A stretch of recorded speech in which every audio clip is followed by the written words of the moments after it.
Dawson here, and today I'm here with my review of the iPhone 6. Wait a minute, are you talking about the new iPhone? Yeah, it's the iPhone 6. Oh wow, is that the one that bends?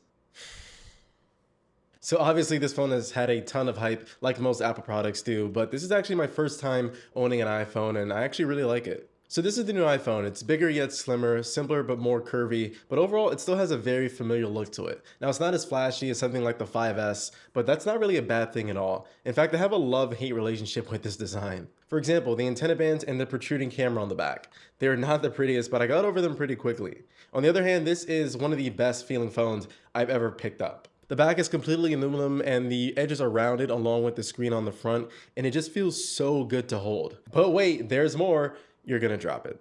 I probably almost dropped this thing about 4 times within a day of owning it. It's just really slippery, so I'd highly suggest that you get a case. Right now I'm using a Spigen Ultra Hybrid case. It doesn't really add any bulk to the phone, but it adds some grip, plus it hides some of the antenna bands and protects your camera that would otherwise be the first thing touched when you put the phone down. If you want to check it out, I'll put a link in the description, but honestly any case will solve this problem. Anyways, back to the phone. This is the iPhone 6, and the main difference you'll see here is the screen size. This is the 4.7-inch version, and as someone coming from a big Android phone, I don't really see how people use anything smaller than this, but with that said, I think this is a great size for iOS and just for the average consumer in general. Now, there is the reachability feature that allows you to double tap the home button for one-handed use, but after about the first day, I didn't really use it too much.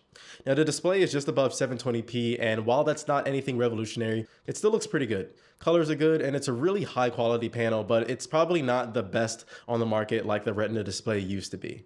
One thing about the screen though, even though it's not an insanely high resolution, surprisingly enough, most of the apps don't actually support the resolution. Even popular ones like YouTube, Instagram, Facebook, none of these apps are updated, so they're just blown up and upscaled to fit the new display size. They don't look that terrible and they're not unusable, but you can definitely tell that the text is a bit blurry, and honestly, it's just a shame that they're not taking advantage of the higher res screen yet. Now, something that I personally have been taking advantage of is Touch ID. So like before, it's located right below the screen on the home button, and it's probably my favorite feature on the phone by far. It just works. Now, I've heard a decent amount of people complain about it being too slow or not working on the 5S, but they must have fixed something because out of the 2 weeks that I've been using this phone, it's only failed about 2 times, and every other time it's worked